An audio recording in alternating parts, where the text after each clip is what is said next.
Evening ஸ்நாக்ஸுக்கு அத்தை sweet rava அப்பம் வந்து செஞ்சுருந்தாங்க. இது செய்கிறது ரொம்ப சிம்பிள், டக்குன்னு செஞ்சிடலாம். ஈவினிங் ஸ்நாக்ஸுக்கு நல்லாயிருக்கும். ஸ்வீட் கிரேவிங்ஸாக இருந்தால் இந்த மாதிரி ட்ரை பண்ணி பார்க்கலாம்.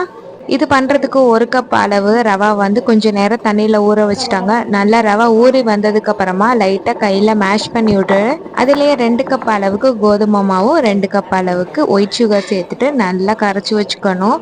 சுகர் லைட்டாக கரையிற வரைக்கும் நல்லா மிக்ஸ் பண்ணிக்கிட்டே இருக்கணும். வாசத்துக்காண்டி 2 ஏலக்காவை பொடி பண்ணி சேர்த்துட்டு கொஞ்சம் ஸ்வீட்டை என்ஹான்ஸ் பண்ணி கொடுக்கறதுக்காண்டி லைட்டாக சால்ட்டு சேர்த்துட்டு நல்லா மிக்ஸ் பண்ணி வச்சுக்கணும். கடாயில் எண்ணெய் ஊற்றி ஒவ்வொரு குழிக்கரண்டியில் ஒன்றா ஊற்றி எடுத்தோம்னா நல்ல புஷ்ஷுன்னு அப்போ இந்த மாதிரி எலும்பி வந்துருக்கும். அதுக்கப்புறமா 2 சைடுமே திருப்பி போட்டு வேக வச்சு எடுத்துக்கலாம். அவ்வளோதான், சூப்பரான ஸ்வீட் ரவா அப்போ ரெடி ஆயிரும். இந்த மாதிரி நல்லா வெளியில் கிறிஸ்பியாகவும் உள்ள சாஃப்டாகவும் இருக்கும். ஒரு டீயோட வச்சு ஈவினிங் ஸ்நாக்ஸை சூப்பராக சாப்பிட்டு முடிச்சோம். நாளைக்கு இன்னொரு வீடியோவில் பார்க்கலாம்.